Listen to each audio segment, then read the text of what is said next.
Welcome to Nice and Blunt.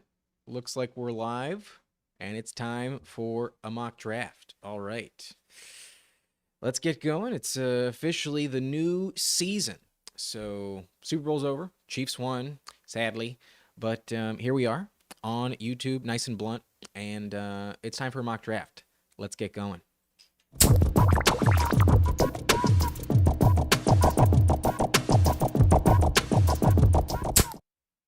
All right. Going to be a fun one. As always, we're drafting here on Underdog, which, if you'd like to join me, you can sign up with the code down below in the description. If you use code Nice and Blunt, you get a up to $100 deposit matched on sign up, and you can use that bonus cash to mess around. It's a lot of fun on Underdog. Great place to practice, and you can always win some money as well. What we're going to be doing is we're going to enter the Little Board tournament. It's still before free agency, and this tournament is almost full. There's only like 6,000 spots left, maybe more like 5,000. Yeah, something like that. And might as well get in while we can. And, it's not high stakes, so nothing to worry about too much. But just in case you don't know, let me fill you in on the rules. It's half PPR, and the roster size, very important for this format. It's one quarterback, two running backs, three wide receivers, one tight end, one flex, 12 bench spots. So it's a 20 round draft, and it's best ball, so you never have to set the lineup. It's just going to automatically put in the most points every single week for you. So we're going to enter into a draft, and hopefully we don't need to wait too long. We're waiting for one person. It is full, so we are set to go, and that's nice. We're at pick 9 here, and that's not too bad. I kind of like pick 9 because while you don't get like elite talent at the top, you do get a good spot where if there are going to be players that fall in the draft, 9 is a good slot to take them. It's the opposite of picking at pick 4. Like when you're at 3 or 2, and obviously if you're at the bookend, if you're at the turn, it's a lot less likely that players fall to you because teams like pick 4 and pick 9 often decide to take them if they've fallen like 10 spots already. So I think you can get some really good value, and if things get weird, we can capitalize on that situation. So we are setting up our screen here, and I'm gonna put myself probably in the middle for now, and then maybe in the corner. Yeah, probably in the corner as we pivot to the board. But before the our pick starts, we'll get to that in a sec. The first round is not like the most interesting typically, but I just want to talk strategy real quick because there are some free agents that are definitely worth mentioning, and especially at wide receiver. I think it's good to know who they are. So these are the free agents at receiver this year: Michael Pittman, Calvin Ridley, Gabe Davis, Mike Evans, Tyler Boyd, KJ Osborne, Josh Reynolds, Marquise Brown, Darnell Mooney, DJ Chark, uh, T. Higgins, big name. Can't forget T. Higgins. And these are mainly, these are all ordered in terms of snap percentage this year. So kind of shocking that T. Higgins only played 53% of snaps, and he will be a free agent this year. We'll see where he plays. Otherwise, not too many crazy names. But I do also want to mention next year's free agents are in a contract season, and a lot of times they need to step up, and they have some of their best years. So there's 4 picks left until ours, and just to bring it up, Devontae Smith in a contract year. Amon-Ra St. Brown is in a contract year. CeeDee Lamb, Jamar Chase, Chris Godwin, Brandon Ayuk, DeAndre Hopkins, Amari Cooper, Keenan Allen, Jerry Jeudy, Nico Collins, also in a contract season. That's really interesting. But Jalen Waddle, very, very interesting for him. Deontay Johnson and Justin Jefferson. A lot of these guys are probably going to get their contracts settled out before the season begins, like especially Justin Jefferson. That's for sure going to happen. Same with Jamar Chase. But Josh Palmer, also in a contract year, very, very interesting. And then nobody below him. Mike Williams, actually, he's in a contract season. He may not return to the team. They're in a weird cap situation. They might let him go, maybe trade him, if not cut him. But some interesting names who are set to pop off. Some of them probably going to get their contract before the year kicks off, like guys like CeeDee Lamb, Amon-Ra, and Justin Jefferson. But now we are on the clock, and let's take a look who is available. Nothing too crazy. Puka would be the pick at the top, but I have already drafted Puka a couple times. I'm going to go for diversity's sake. I'm going to take a player I don't really draft up to this point, and I'm going to spread around some of my my picks. I'm going to go with AJ Brown. I'm technically reaching on him a couple picks here, but I don't really care. It's kind of equivalent, kind of the similar situation. I kind of feel like there's a new offensive coordinator in Philly, and they may step up a little bit. Puka had such an amazing season while Cooper Kupp was injured a lot last year. I feel like there's a chance he steps back just a little bit, I mean, those first 5 games when Kupp wasn't available, he was on a tear. I don't know if that's going to be the same situation this year. There's also some decent cap space in LA. There's a chance they add a name into that receiving core and Puka takes a slight step back. So I kind of feel like Puka is a little bit inflated. I don't see him like way lower in value than AJ Brown, but I have them in the same tier. And for the sake of diversity, I'm going to go with AJ Brown. But I think a player who I'm really excited about next season would be DJ Moore, and he is the best player available. I'm going to take DJ Moore. I'm going to be very happy about that because at worst, he's sticking with Justin Fields. That's the worst case scenario for him in his quarterback situation.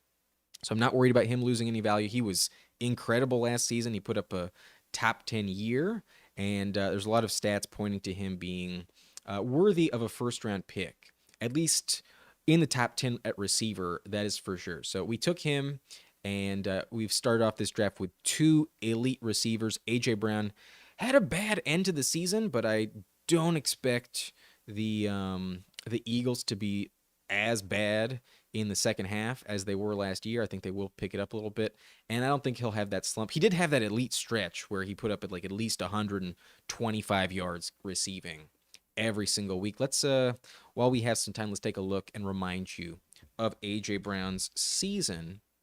We are looking at Pro Football Reference for these stats. So he's still pretty young. He's not too old. Age 26. He'll be 27 next year, so still in his prime. And it was really crazy how starting in week 13 last, 6 games of the year?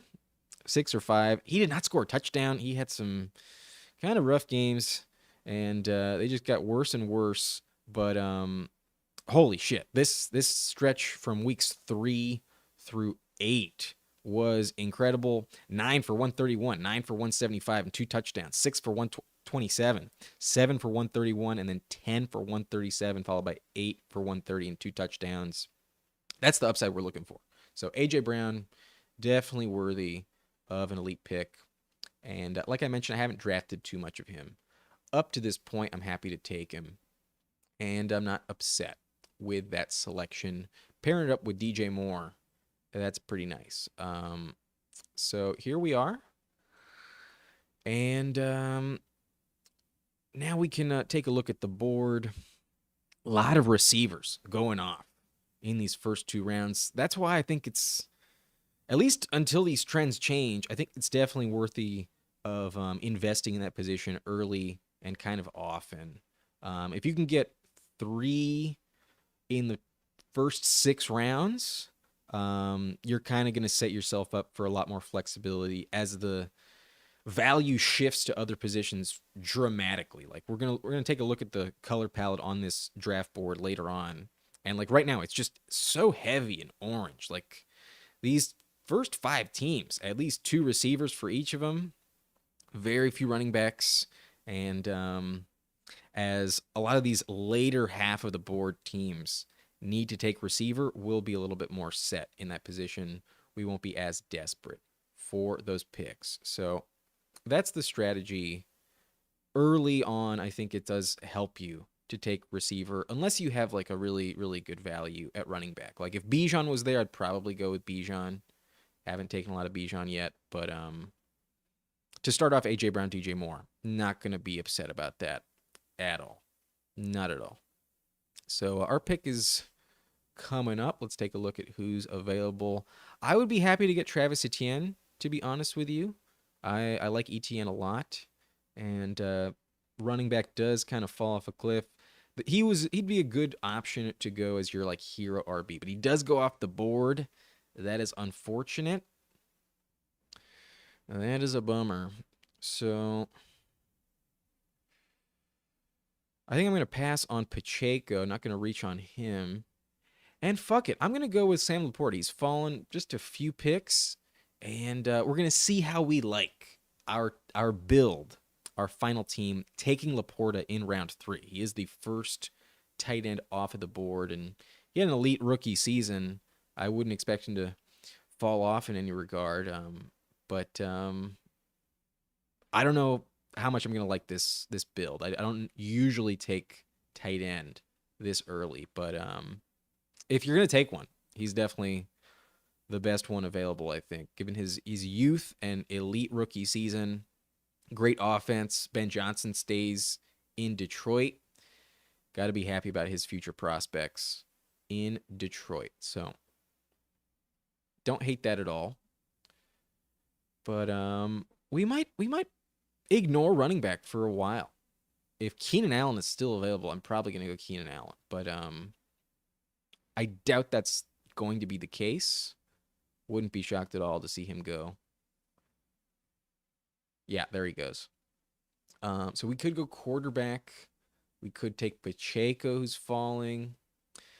Pacheco is good value. He's 3 picks later, but I don't really want to do it, to be honest with you. We could go with T. Higgins.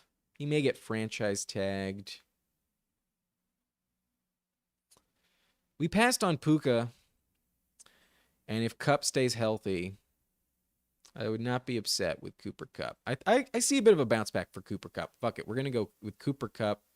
Drafted top 5 last year, and if we can get him in round 4, that's pretty good value for a stud receiver like Cooper Kupp. So we'll take him. Hopefully the injury bug doesn't hit us like it did last year. But Kupp in round 4, that's pretty solid value. Plus, it's like insane to think that there have been so many receivers drafted above him. Like we're taking him at 1, 2, 3, 4, 5, 6, 7, 8, 9, 10, 11, 12, 13, 14, 15, 16, 17, 18, 19, 20, 21, 22, 23, 24, 25, 26. Cooper Kupp is wide receiver 27 off the board. That is wild.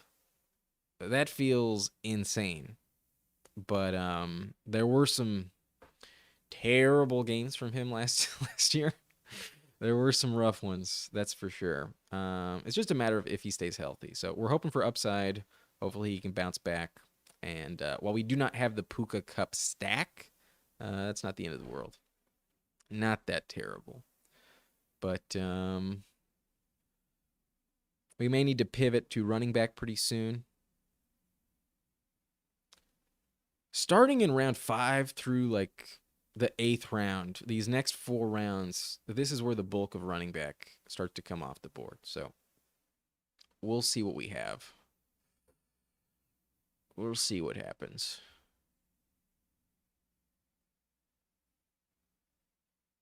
But if you're watching, let me know what you think. If there's any player you're like interested in knowing more about, be happy to let you know. Feel free to hit that like button if you're interested. But we do have a little bit of time. Let's take a look at the free agents at running back while we have a little bit of time this season. So there's a lot of running backs that are about to change teams. It's really hard to estimate exactly what will go down at the position. I just want to make sure I don't miss my pick. But Pollard is a free agent. Saquon Barkley, a free agent. So is Josh Jacobs, Devin Singletary, DeAndre Swift, Austin Eckler, Derrick Henry, Ezekiel Elliott, Zach Moss, A.J. Dillon, Antonio Gibson. A lot of interesting names at the running back spot are going to either get a new contract or shift teams. I think most of them are going to be on completely different teams. I think there's going to be a lot of movement at running back this year. I could be wrong, We might see some names retained, like maybe Tony Pollard comes back, but it's also going to be interesting if Dalvin Cook can kind of resalvage his career. Last year was brutal for Dalvin Cook, but there's a lot of good running backs who should be on new teams. I feel like Derrick Henry in Dallas would be really interesting, but in terms of cap space, the teams who lead in cap space, the Texans, big leader, Commanders, Titans, Bears, Patriots, Bengals, Colts, the Lions also. Lions and the Cardinals. All those teams have at least 40 million in cap space. I feel like the Texans, very appealing option. Same with the Bears. Texans and the Bears could be big spenders this year. But we're pick 57, and Walker's still on the board. I like the value on Kenneth Walker. There is a team with Nico Collins, so doubt we're going to get CJ Stroud, but I'm going to go Kenneth Walker. We do not have a running back yet, and I'm going to go with Kenneth Walker. I still feel like there's really good value at quarterback later on. Give me K9. And we might handcuff him with Charbonnet later on. They got a new coach, and they're probably going to draft a rookie quarterback. They're going to need to lean on the run.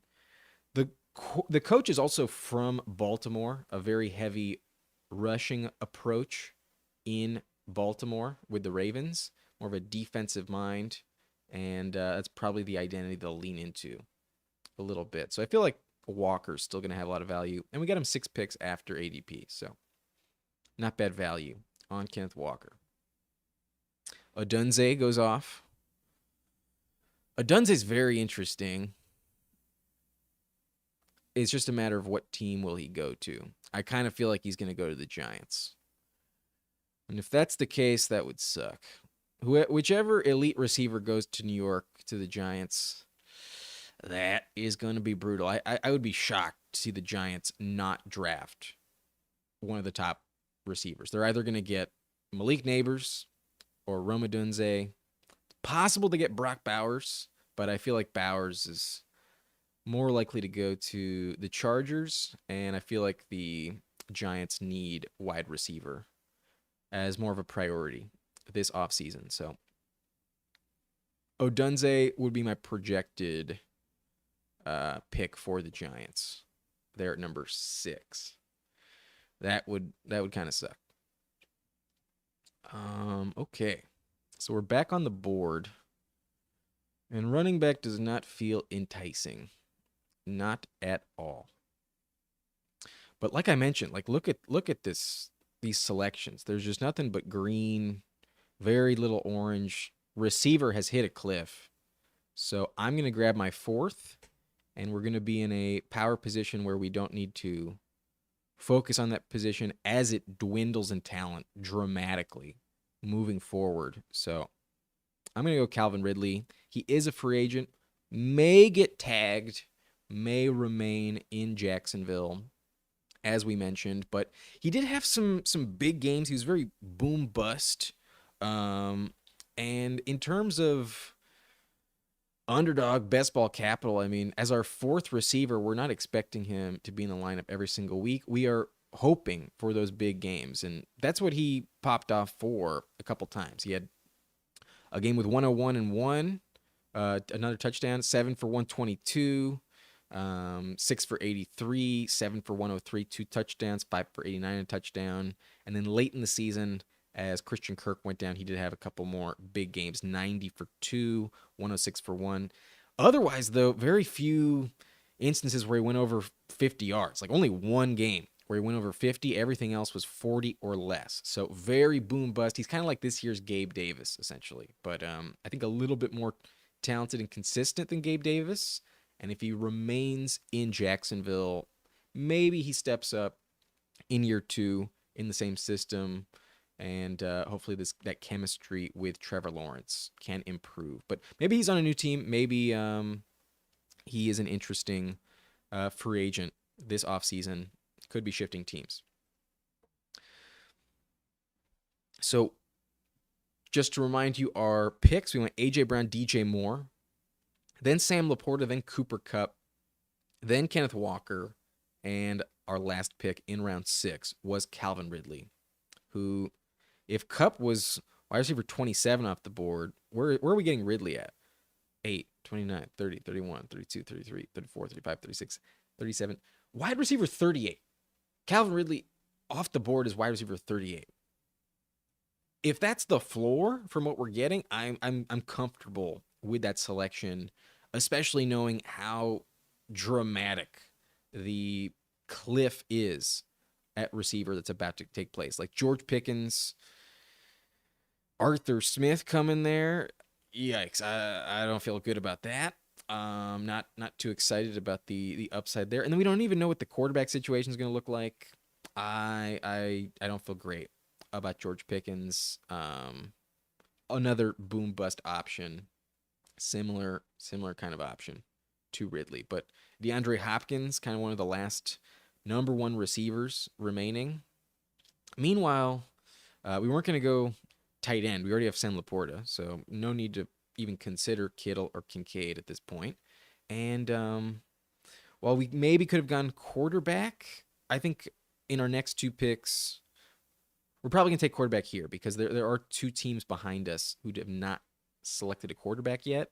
And once we pass round 8, that's where it starts to dwindle. So Herbert still on the board, Jordan Love on the board, Brock Purdy on the board, and Kyler Murray also on the board. Don't hate any of them. Still some good quarterbacks available. So we may target the DJ Moore and Cooper Kupp stack. We may look for Caleb Williams and Matthew Stafford later on. That's possible. Would not hate that. But we're probably going to take quarterback here. Just because I'm expecting at pick 83 through 86, at least 2 of them to go off the board. So we'll take our favorite one at pick 81. It's probably going to be Justin Herbert. Probably.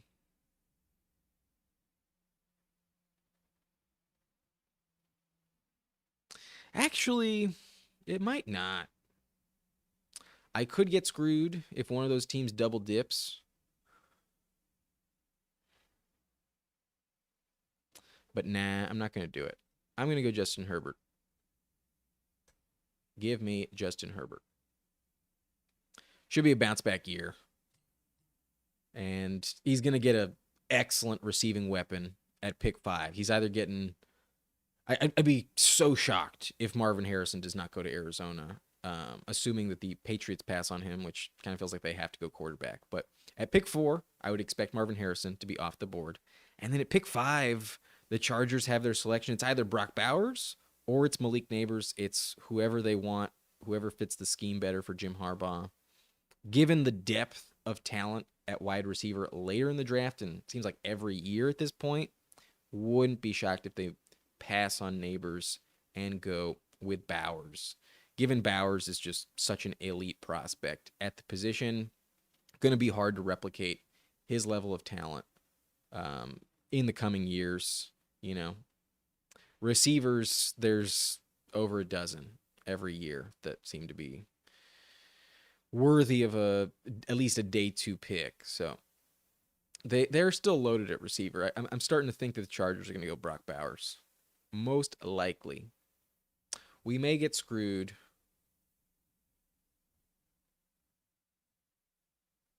Because the player I really want, that I almost went with, may get sniped right here in the next 2 picks. He's still there. I would really love him. Damn, it doesn't work out for me. It does not work out. That's a bummer. I really wanted Joe Mixon, but we don't get him. That's a shame.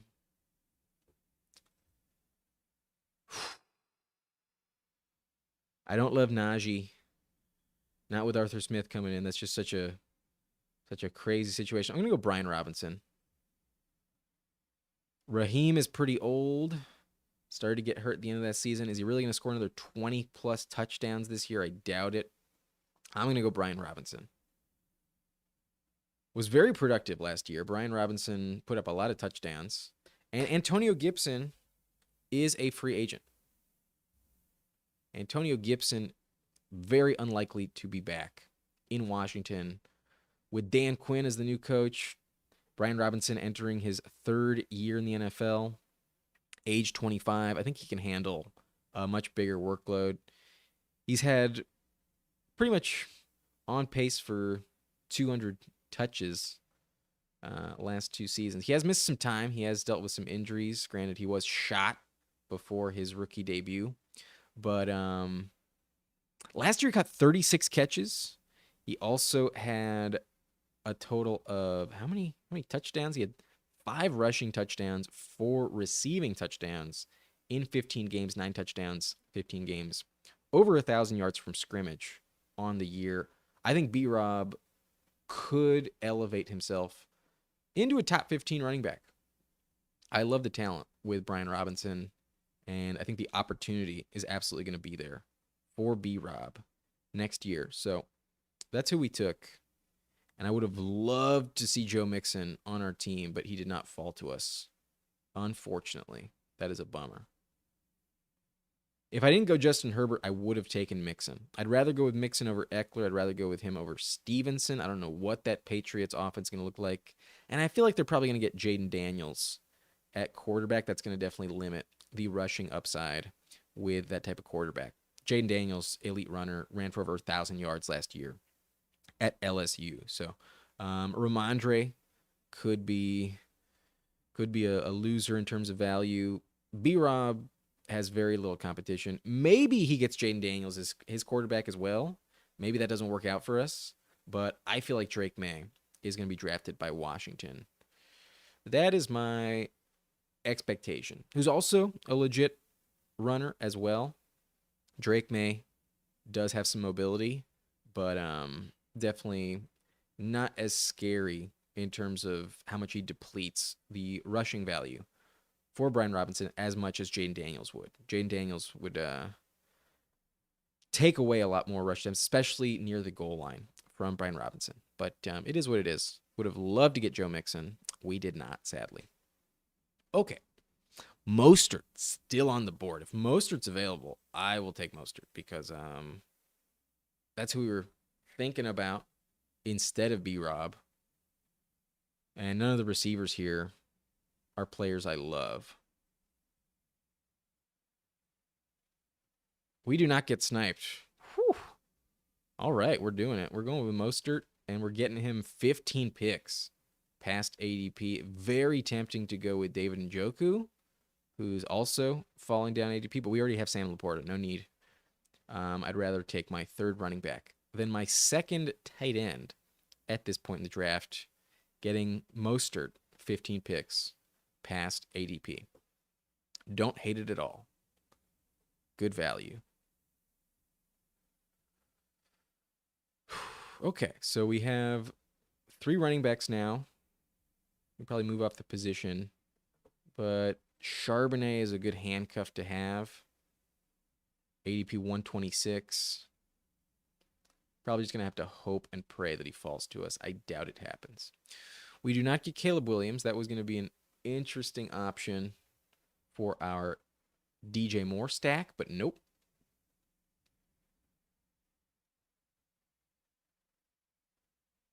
We could go Jared Goff.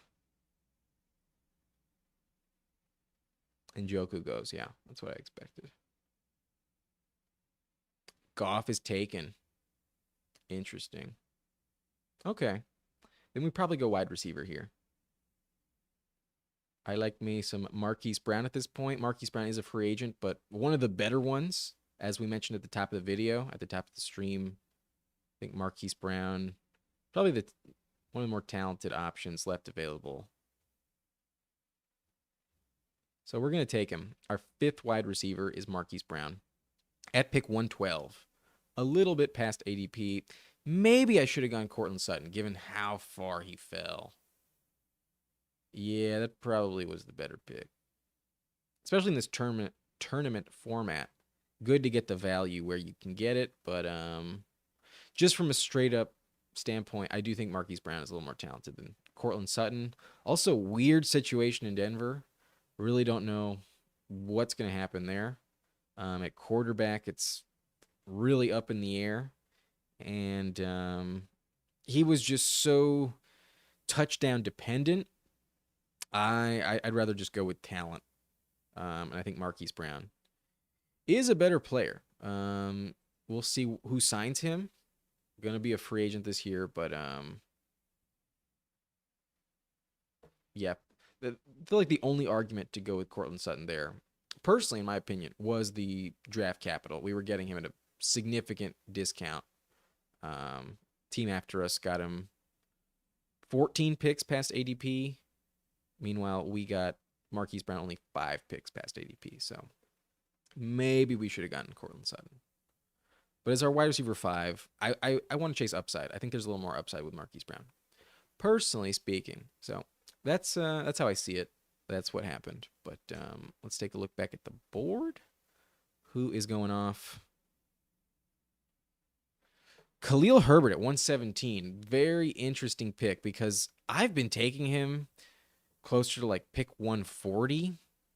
And for him to go at this price is way more emblematic of where he should be going. He was one of my favorite picks in terms of value, going way, way too late. I was probably going to be targeting him with our round 12 selection. But to see him go off in round 10, I think is way more appropriate, way more emblematic of what value you're actually going to get. Because once you pass Jalen Warren and Mostert, you're outside the top 30, and boy, does it dwindle quickly. We don't know where Singletary is going to sign. Herbert will be in Chicago and should get more rush attempts with Fields not taking away a lot of opportunity from him. I also think the offense is going to be better, given they will be, in my view, upgrading the quarterback to Caleb Williams, and then they're also on the board at pick 9. They're probably going to draft a really good receiver. Unless maybe Brock Bowers is also on the board. It'd be odd to see him and Cole Kmet in the same offense, but they're going to be better on offense, in my view, in Chicago. So I think there's going to be more scoring opportunity for Herbert. And as long as he doesn't get hurt, he did have a high ankle sprain last year, should be very effective. He was coming on strong right before he got hurt. If that injury didn't happen, Khalil Herbert would have probably someone who's going off the board way higher.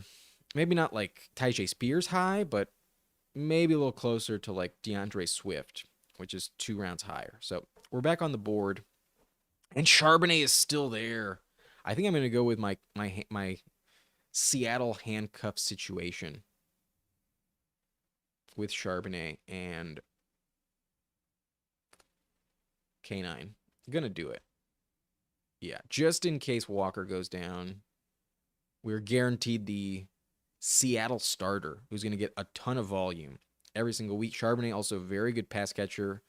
Charbonnet, very sneaky numbers in full PPR. This is half PPR, so not as relevant, but holy shit. Charbonnet caught 33 catches on 40 targets last year. That is surprising. I would not have expected him to do that as a backup. But he did. He did get it done.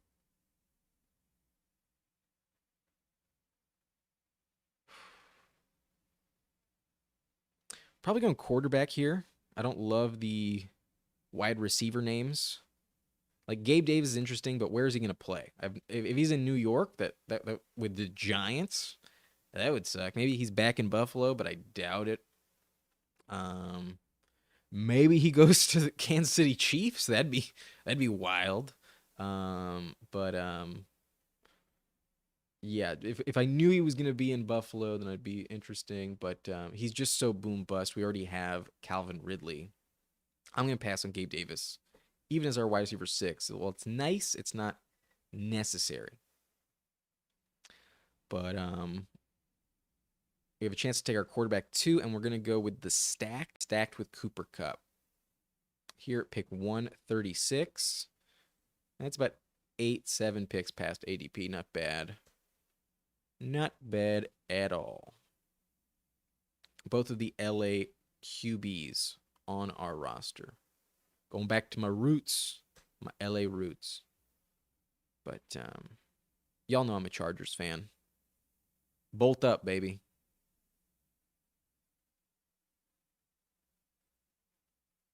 Adonai Mitchell goes. I like Adonai Mitchell quite a lot. His tape really, really flashes. However, his teammate Xavier Worthy might be one of my favorite day 2 picks in this year's draft at the receiver position. I feel like Xavier Worthy is really, really interesting. He's not a big guy.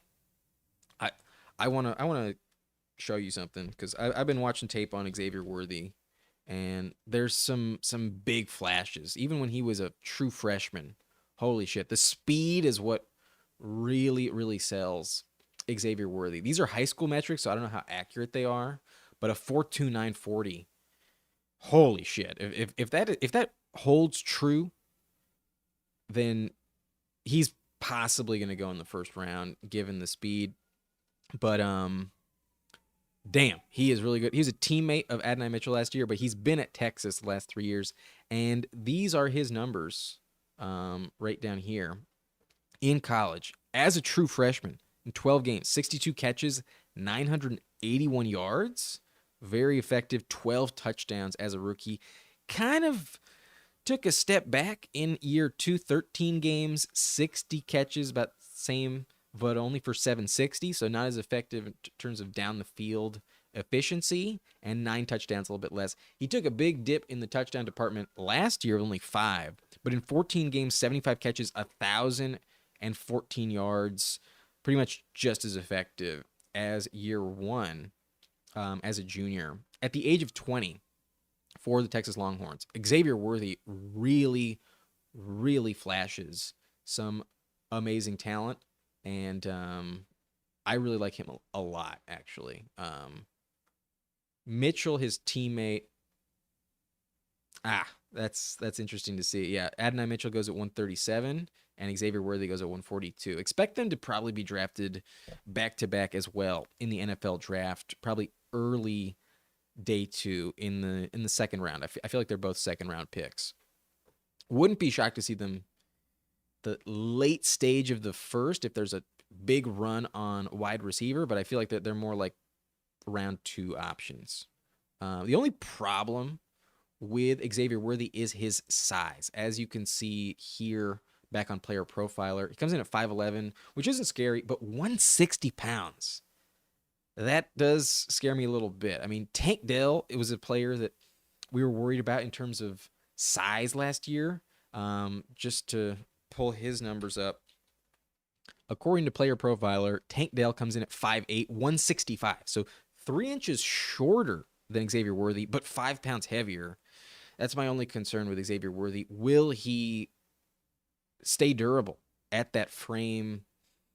We've had some concerns about some thinner receivers in the past, but lately it hasn't been as big of a problem. Like Devontae Smith, for instance, was not a big issue, but yeah, that's my only concern with Xavier Worthy. But Ladd McConkey is falling, and I think I'm going to take him. Getting him 13 picks past ADP. He's another rookie that's very interesting. We'll get to him in just a second, but let's plan our next pick real quick, because we did take Laporta, but we're going to need another tight end. And I think Mayer could have a bit of a breakout. Very high interest last year in him. He was a very interesting prospect. And there's not that many like true options on offense for the Raiders, but he goes off the board. Can't draft him. We have Laporta, so it's not that big of a deal. But would have been interested in him. But Jalen Polk, another rookie wide receiver next year that's very, very interesting. I like Jalen Polk a lot. He played with Rome Odunze, and I expect him to be a day 2 pick as well. Probably second round. Probably second round for Jalen Polk. Where will he go, though? That's the big question. That's going to be a deciding factor for him. Probably who I'm going to take. Because I don't love the upside with Cade Otton. He had just a couple big games. I kind of like the profile for Audric Estime, or Estime. I'm not sure how to pronounce his last name, quite honestly. Zach Moss, very interesting. If Arthur Smith was still in Atlanta, I might consider Tyler Algier, but I just love Jalen Polk and his profile. Let's take a look at both of the two rookies that I just drafted, starting with Ladd McConkey. There's a lot of hype on him at the Senior Bowl at the moment. I believe he is a senior, and I don't think I'm mistaking him for somebody else. Pretty sure I'm not fucking that up. But McConkey has been getting hyped as of late. Played for Georgia, comes in at 6 foot 185 according to his high school metrics on Player Profiler. It's still not the combine, so I don't know how much I totally believe in these, but he's had some sharp route running that's been flashed lately. And while the numbers aren't like incredible in terms of stats, he has been getting some hype from what I've been hearing as of late. There are some very, very interesting numbers for McConkey. So he's really interesting. Very, very, very interesting. And then we mentioned Polk as well. Polk is, I think, maybe even more interesting, to be honest, in terms of upside. Comes in at 6 foot 190, and probably gonna need to bring up his college stats.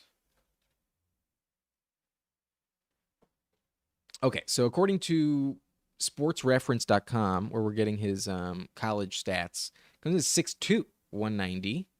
So we'll see the official numbers on him. But he played at Texas Tech as a freshman. Then he transferred to Washington, and he played with Michael Penix last year. And damn, he was incredible. The Washington Huskies had a really good offense. They were just loaded with talent, especially at receiver and a quarterback to really boot. But two of these games, he did nothing. He did nothing in two of these games. So it's while the numbers indicate 15 games, it's really in 13 games. He had 69 catches, 1,159 yards, and he went over 100 yards multiple times. A lot of games with over 100 yards. So he's a big deep threat. 3 for 101 and a touchdown. 5 for 118, 8 for 127, 2 touchdowns, 6 for 118 and a touchdown, 9 for 102, 5 for 148. Then I'm assuming he got injured. He may not have gotten injured. He might have just dipped. I did not watch college football enough to know exactly what these two games are indicating here. But he did come back, 5 for 57, 5 for 122 and a touchdown against Texas, and then against Michigan. Michigan kind of shut down Washington in the Natty, but he was a big part of that offense.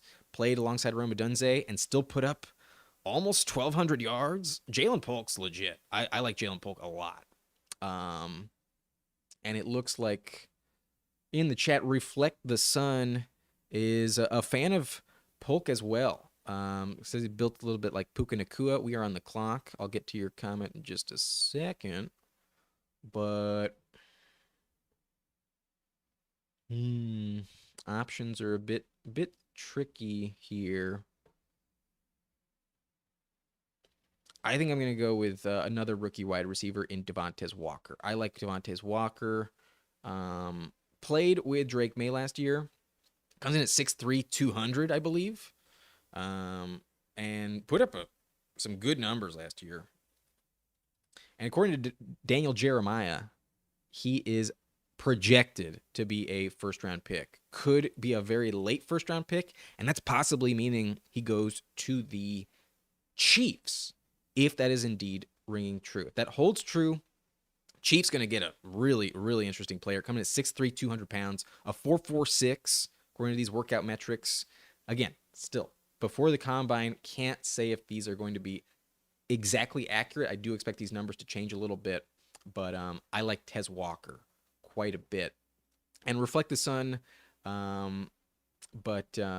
he's telling me he is much more like 6'2", not 6'1", and it was indeed an injury that kept him off the field briefly. So that's good to know. That's good to know. The fact that he came back wasn't an extremely serious injury that derailed the rest of his season. Polk is a very, very talented player. I like Polk a lot. And while we did reach on him by 8 picks, I don't give a shit. At this point, you got to take who you want. And love the talent with Ja'Lynn Polk. And once we make our pick here, we will talk a little bit more about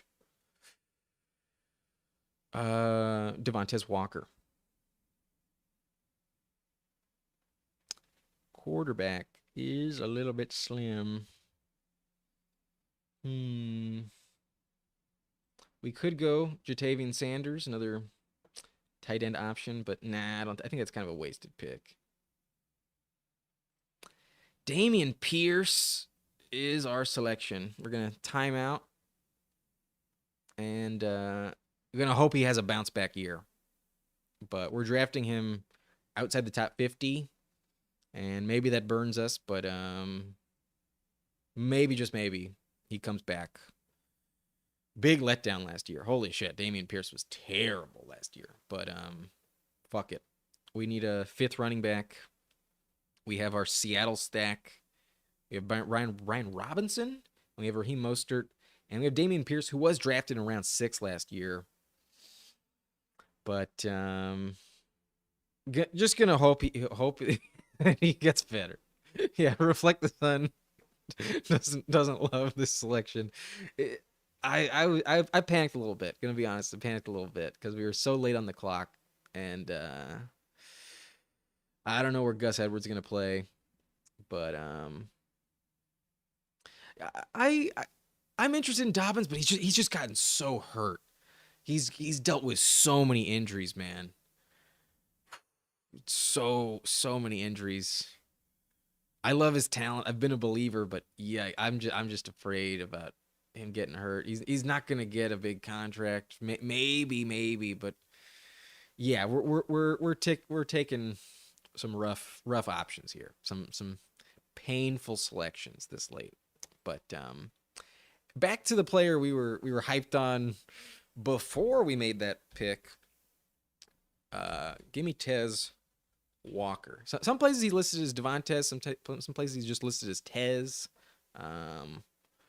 I don't know what's going on, but 6'3", according to this, 175. So is he 200? Is he 175? We will find out. But transferred to North Carolina last year, coming off a big season for Kent State. In 12 games, 58 catches, 921, and 11 touchdowns. But upgraded to the ACC, played alongside Drake May, and was their pretty clear number 1 wide receiver. Only played in 8 games, however. Did not complete the season, but he did have some massive games here. 6 for 132 against Miami, 11 for 146 and a touchdown against Virginia. In that game against Miami, also 3 touchdowns. 3 for 76 against Georgia Tech. Nothing special against Campbell, 2 for 41. But then against Duke, 7 for 162 and no touchdowns. Did not finish the season. He started late. He started in October. So, yeah, he started late. Only played 8 games. But 699 yards, 7 touchdowns in 8 games. That's not bad. That's not bad at all. And Daniel Jeremiah really likes him. If these player profiler numbers hold true, 4.46, 6'3", 200, those are good numbers. I mean, it's all about landing spot at that point. But, it's also possible he's an early 2nd-round pick and finds himself on the LA Chargers. That is also a possibility as well. Like, I wouldn't be shocked if the Chargers go Bowers at pick 5, and then when they're back on the clock at pick 37, go with a really good wide receiver again. But Jim Harbaugh might want to just load up on that offensive and defensive line.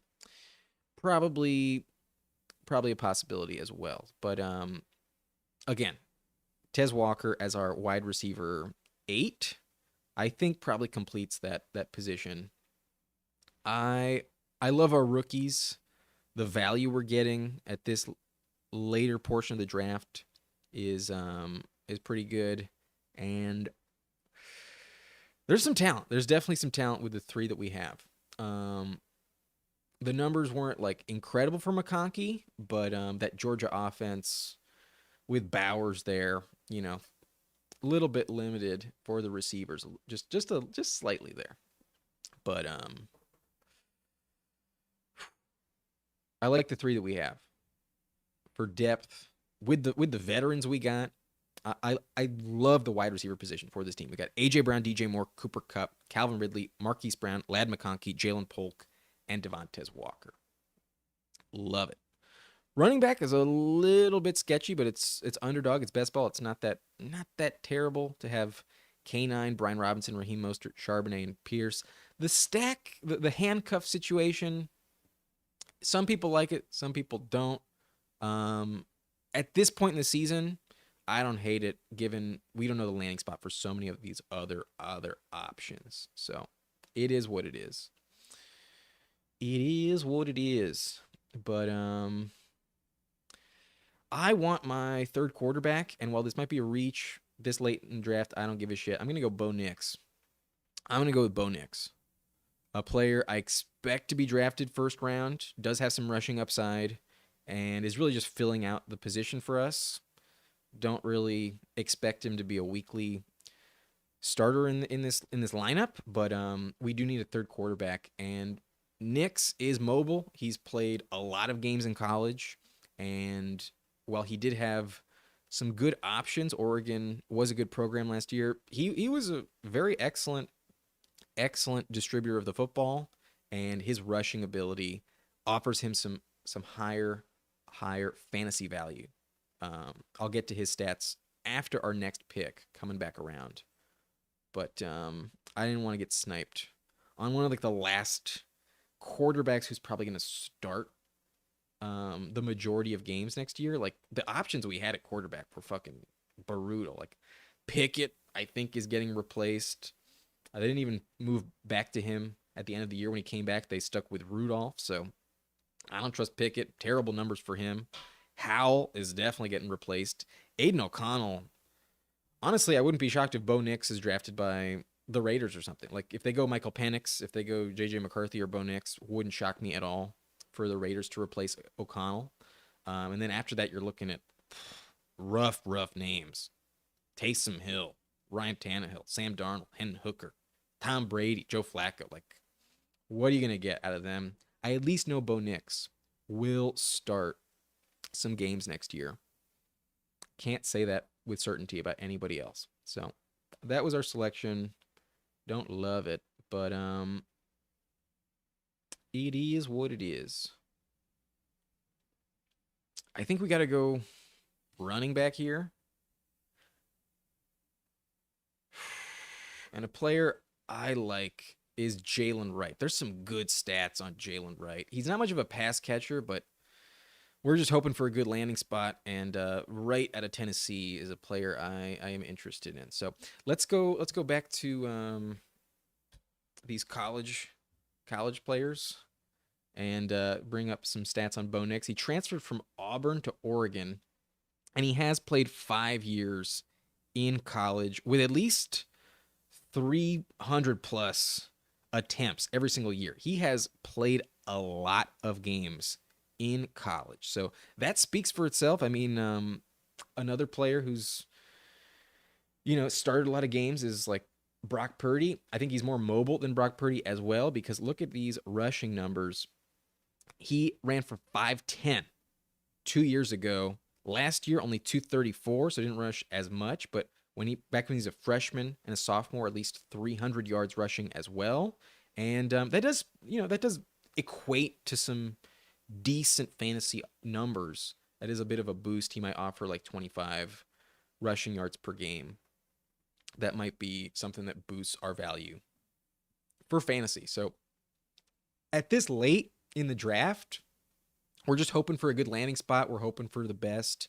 And, who knows? Maybe he goes to like Seattle or something. Could go to Minnesota possibly. That would kind of be a bummer if he was behind Kirk Cousins. But you really never know. If he goes to Las Vegas, hypothetically, he gets to throw the ball to Devontae Adams and Jacoby Myers, along with Michael Mayer. So he'd have some options. Threw for 4,500 yards last year. He's talented. 45 touchdowns, only 3 interceptions as well. Bo Nix had a good fucking season last year. Pac-12, not a not a conference that has good secondaries and defenses, but still, he was very effective. So I think Bo Nix, for fantasy purposes, this late is interesting. What do we take him in round 17? Yeah, round 17. I'm not gonna be upset with Bo Nix as our third quarterback. And then our other selection was Jalen Wright. So let's take a look at Jalen Wright. And at this point, I don't know what we're getting from these rookie running backs, but 4.37 is what he comes in at in terms of his 40 time. 5'11", 210. He's young as well. Age, he's not even 21 yet. And last year, while he only caught 22 receptions, not a lot, hitting that 20 reception threshold is somewhat of a decent indicator. He only had 4 touchdowns last year. That's not ideal, but he did run for 1,000+ yards on only 137 carries. Like, that's not a lot. That's some really efficient numbers for Jalen Wright out of Tennessee. And the size is not something that concerns you. BMI 29, weight 210 at 5'11". If he has legit 4.37 speed, then Jalen Wright could pop off as one of the better day 2 picks at running back. I feel like he could possibly be a 3rd round pick. And while that may not sound like much, at this stage in the NFL, running back is very devalued. So to get him this late, Jalen Wright is one of my favorite late round flyers that could find the right landing spot, could vault in value like crazy. I mean, yeah, 4.37, 210. Not bad. If those numbers are legit, we will get official combine numbers. But yeah, that is indeed a bad man. I'm hyped on Jalen Wright. I like him a lot, and I feel like there's definitely a reason to be excited with his profile. So the Dameon Pierce pick, we're just hoping that works out. But the Jalen Wright pick has some legit potential. Definitely has some potential. Do we need 3 tight ends when we have Laporta? I don't know if we do. Probably not, right? We probably only need 1 more. So might wait to the very, very end to take that player.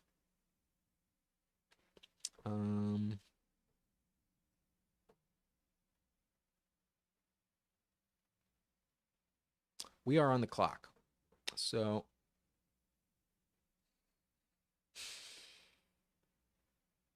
not many options here that I really, really like. But Dillon Johnson, another running back that's kind of interesting. I'm going to go Dillon Johnson. I'm going to take Dillon Johnson. Another rookie that we're just taking a flyer on, but out of Washington, just like Jalen Polk, player that was really effective last year. Dillon Johnson, very, very interesting. Let's pull up his numbers. Comes in at 6 foot 218, so also legit weight. That's not a concern for him. He is slower. 4.58, not ideal. He's a little bit older too, at age 22. You know, maybe not the best running back of the bunch, but his stats are not listed there. So we'll have to go over here. Remind me of his numbers. He transferred from Mississippi State, and then last year he played for Washington, and he finally got a large runway. But he is an elite pass catcher. Back when he was at Mississippi State, as a freshman, he caught 36 passes. As a sophomore, he caught 65 passes.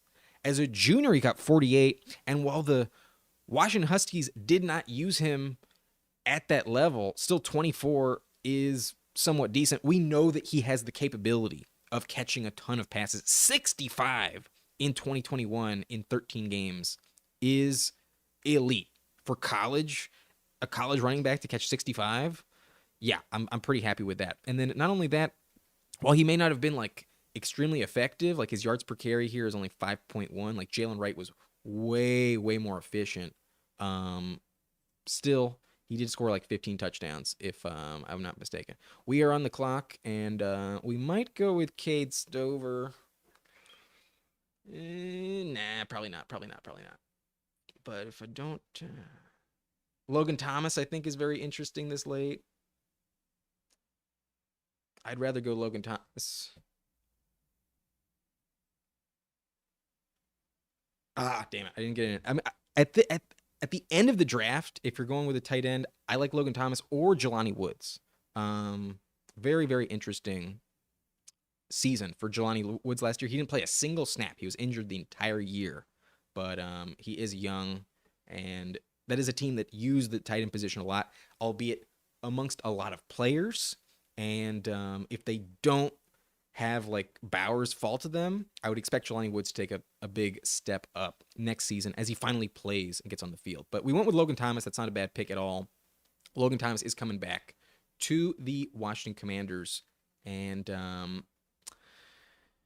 he was a top 20 tight end last year, and he's going this late outside the top 30. I don't hate it. We have Laporta. We're not counting on Logan Thomas, but it could be worse. But back to Dillon Johnson real quick. 16 total touchdowns last year, and 1,385 yards, 5.4 yards per carry. He's legit. He's not a bad pick. I view him in a similar category as Jalen Wright.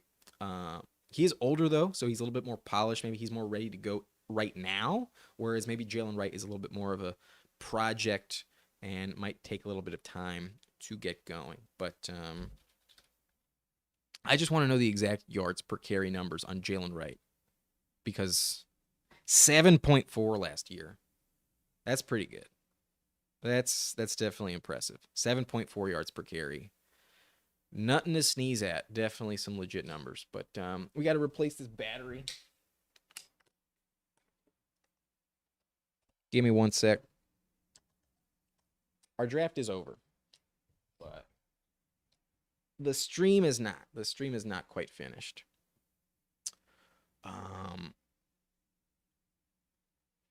Just two, despite Laporta always dinged up.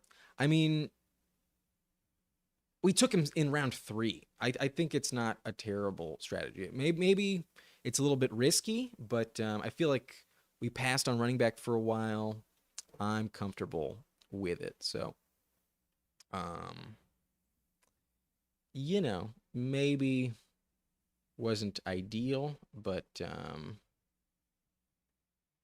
have Laporta is not bad. Let's go back to that draft and just remind you of all of our picks. Okay, so we were at pick 9, and we could have gone Puka Nacua at pick 9, but we went A.J. Brown because I wanted a little more diversity in my selections. I had not taken A.J. Brown at all up to this point. I have taken Puka a couple times, so I went with A.J. Brown. Then I went with DJ Moore, one of my favorite receivers in round 2. Then I went with Sam Laporta to see how I liked it, and I think the only justification is that I only went with 2 tight ends. Like I don't love it. I don't feel like you're getting like incredibly more upside than like Mark Andrews a couple rounds later, I don't hate it, but we did pass on some interesting players. We could have gotten Malik Neighbors. We went with Cooper Kupp instead. But it is what it is. Then we went with Cooper Kupp, Kenneth Walker, Calvin Ridley, Justin Herbert, Brian Robinson, Raheem Mostert fell to us. We almost went with Mostert at pick 88, so that was good value. We'll see if he stays healthy. Then we went with Marquise Brown, Zach Charbonnet to have a handcuff to Kenneth Walker. Then we went with Stafford and Ladd McConkey, Jalen Polk, Devontae Walker, these 3 rookie receivers. Very excited about them. Then we went with Dameon Pierce, rookie QB Bo Nix, who has some rushing upside, and then 2 rookie running backs. Hopefully they have good landing spots and offer some value this year. Jalen Wright and Dillon Johnson, followed by Logan Thomas. But Reflect the Sun. He ran hard as a husky, but as you saw, not the breakaway speed. Bit like Pierce. Yeah, there's some talent there, but there's not that breakaway elite speed. But this is not a good year for running backs. However, there's a lot of older running backs. There's a lot of open spots at running back, and if you get the right landing spot, you never know what could happen. I feel like Dillon Johnson is at worst a round 4 pick. Same with Jalen Wright. Round 3, round 4, somewhere around there. And hopefully goes to a team that uses him. But you mentioned Cade Stover. He's not bad. I kind of like Cade Stover, but rookie tight ends scare me. If it's not Brock Bowers, I don't think I'm really interested in drafting one, not knowing the landing spot. But could be a fit for the Seahawks as they're likely moving on from Fant and Dissly. Yeah, they probably move off of Fant. We'll see what they do. But yeah, hard to project at this point. And 7 yards per carry for Jalen Wright is some legit efficiency. So I don't know if I'd put him in the Breece Hall category. Breece Hall is exceptional. Breece Hall's really, really good. But yeah, there's definitely some upside. So there's some upside for sure with Jalen Wright. So those are some names to keep in mind. And it's been fun. It's been a good draft. And we will get into a little bit more. Whoopsie. Didn't want that to go off, but there it is. Anyways, thank you for watching. My name is Adam Riacho. And if you haven't already, if you're new to the channel, hit that subscribe button for me and help grow this channel. And I will see you in the next video. I'll probably do another draft and then hopefully start spotlighting some rookies very soon. But look out for those videos, subscribe, and ring that notification bell if you don't want to miss out on any of that content. So I'll see you next time. My name is Adam Riacho. Thank you for watching. Nice and blunt.